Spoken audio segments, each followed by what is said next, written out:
Happy St. Patty's Day, team, a holiday that is near and dear to my heart. And to celebrate, I want to do not just a braised cabbage dish, but I want to bring in some Wooden Nickel Farms lamb. It's one of those one-pot cooks that just is, again, near and dear to my heart. Let's get in the action. First thing we need to do is stabilize our grill at 350 degrees, and we're on the way. And so I'm going a little SPG, salt, pepper, garlic, and that is a classic seasoning for lamb, all right? And I want to sear them off, but I want to get some smoke going too. So let's look at our grill setup. Come on over. 350 degrees. I need to sneak this wood chunk in there. Before we even start searing, I want to do a smoke sear in the pan, all right? So we're gonna just kind of... You need a bigger boat? Yeah. No way. No, we're good, we got it. Wow. All right, we're in.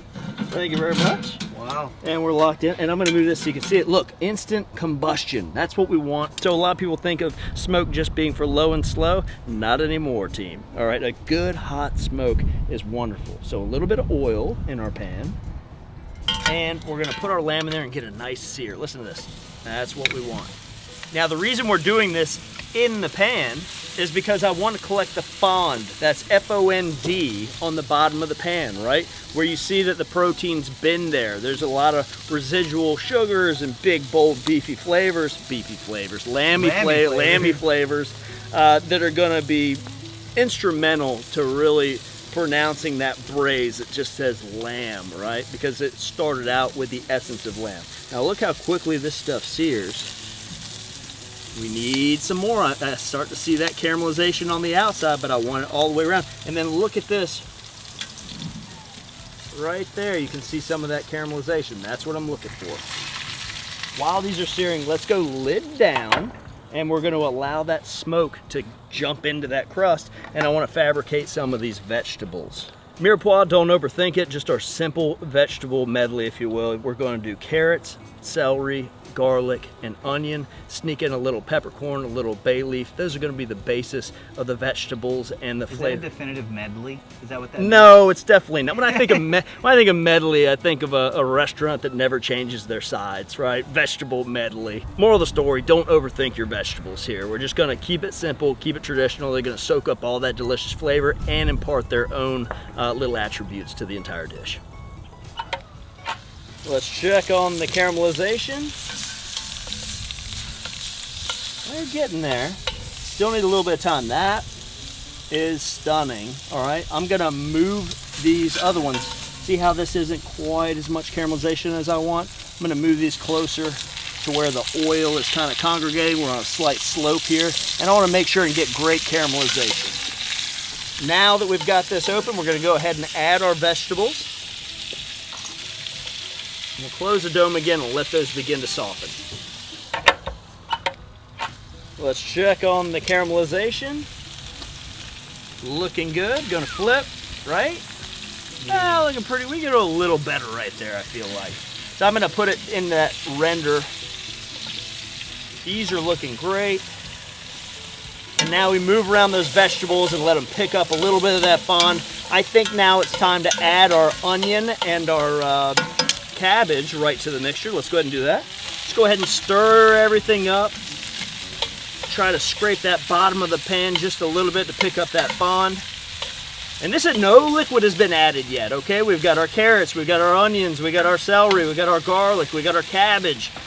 We've got all that fond on the bottom. So let's start now placing this beautifully seared lamb. Let's get the other side here, right on top of all those beautiful vegetables. I'm loving what I'm seeing. I'm loving what I'm smelling. The colors, the vibrance. The only thing this is missing right now is a Guinness. Is a proper Guinness, okay? So I'm gonna pull that last one piece of lamb and put it right on top. Smells unbelievable. Yeah, I mean there's a lot of beautiful things happening here. And now we're gonna go in with that Guinness, and the bit of alcohol content in here is gonna deglaze everything in the bottom of that pan. Oh yeah. Good, good, good. And now we've got this gorgeous bone broth. Look at that. Wow. I'm gonna add some whole peppercorns and bay leaves to this dish just to bring it around, some beautiful aromatic flavors.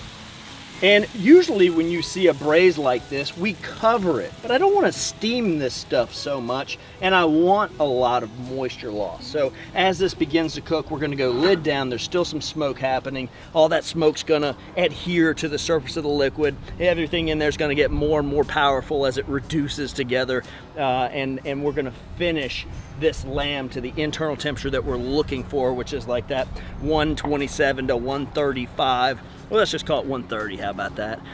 We'll take it to a 130, let it rest, and then finish the reduction if need be. But beautiful things are happening here. This recipe is all but done. It's been about 10 minutes. Let's take a look. The aromas, Eric. The aromas are incredible. Look how they're firming up too. You can see that bone shoring up a little bit. So let's take a internal temperature. We're at that 125 right now, 125 on both sides. So at this point, I'm gonna go ahead and pull these little beauties and let the reduction, so these are gonna rest now, and that reduction is gonna continue to do its work to amplify all those big, bold flavors. Look at those, just little stunners. And again, they need to rest. Let's take this opportunity to kind of fold this in and look at that liquid. Oh geez. So rich. The bone broth. And the difference between a bone broth and a regular broth or a stock, there's a little vinegar in there while the bones are in there, which helps pull out more big, bold flavors. So that acidulated liquid is gonna do a lot of good things. And I get the smoke a little bit too. You smell the smoke? Oh, so good. I just gotta try it. Yahtzee. It's been almost 15 minutes. Let's take a look at where we're, oh yeah. Notice how the viscosity has changed, the carrots. Watch this. Zoop. There it is. Oh yeah, so we're there. So what I wanna do now, because we didn't really season our vegetables and there's not much salt here in the stock except for what may have washed off of the lamb, we'll put a little of that SPG, just enough to season it like we would any other vegetable. Give it a toss. And I like to season at this point versus earlier on, because if that salt gets into that liquid and then reduces, it just becomes more and more powerful. Now let's draw everything to one side. We want these vegetables to stay hot. We want a clear indication of actually how much liquid is left, and we're gonna let this reduce. Remember, the lamb is resting and probably there by now. The vegetables and the cabbage are nicely al dente into the tooth, so cooked properly and seasoned properly. Now what's left to do is reduce this beautiful cuisson or liquid in the bottom of the pan that has the fond that we brought up, that has all those beautiful flavors. And don't forget the garlic and the peppercorn and the bay leaf. Like, magical things are happening in the smoke sear that was in there. Look how the action is. The bubbles have changed. They're a little bit more sheen.